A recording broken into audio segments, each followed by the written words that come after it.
A crítica sobre a Igreja. A história da Igreja é uma história não só de Deus, mas também do homem. Uma história com altos e baixos, com luz e sombras. É uma história sobre os pecadores e os santos. Tem sido sempre assim e sempre será. A Igreja não é santa porque todos os seus membros aqui na Terra são santos, mas, como já sabemos, por causa de sua origem, seu fim último e porque nela se encontram todos os meios para se alcançar a santidade. Assim, na história da Igreja, encontramos não só santidade, mas também um grande número de pecados, e isso faz dela um alvo fácil para seus críticos.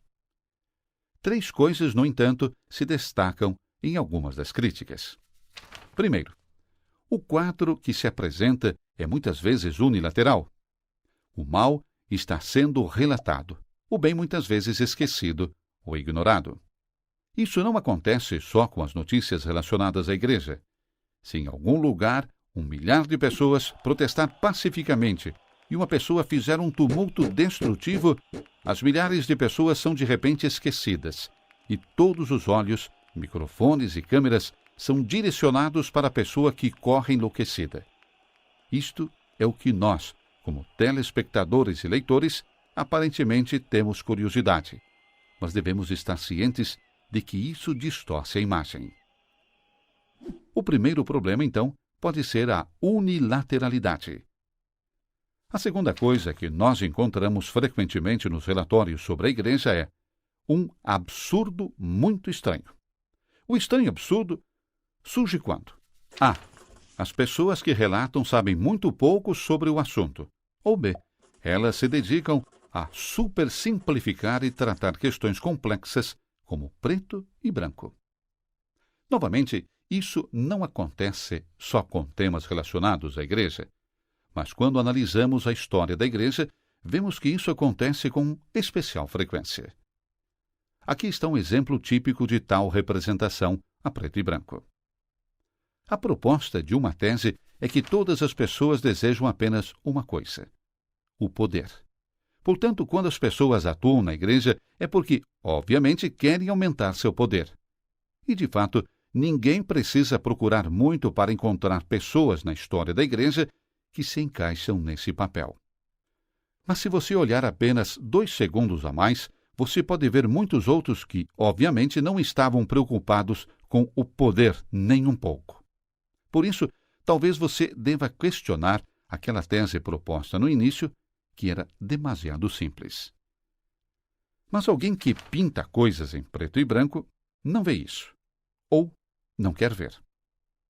Assim, o segundo problema é a distorção da verdade, por ignorância ou por causa de uma ideologia que é a principal fonte para todos os empregos preto e branco. O terceiro problema é muito mais pessoal e humano. Se alguém me mostra que eu fiz algo errado e eu sei que ele está certo, então eu tenho 2 opções. Eu posso mudar ou posso simplesmente criticar o mensageiro porque eu não quero mudar.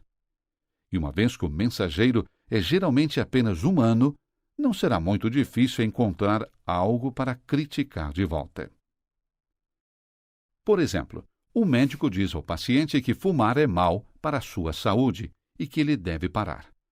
O paciente sabe que o médico está certo, mas não quer mudar seu hábito.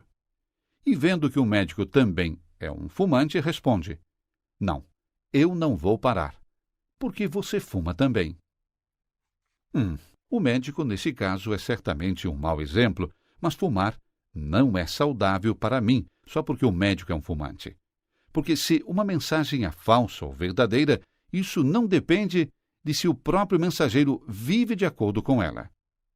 E esse problema também é perceptível quando se trata da mensagem da Igreja.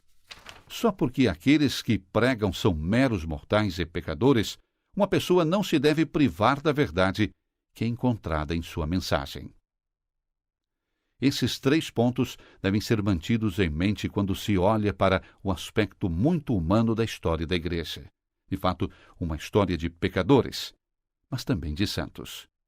E talvez para o próprio crescimento pessoal, seria melhor imitar a vida dos santos, em vez de desprezar as suas mensagens, por causa da fraqueza dos pecadores.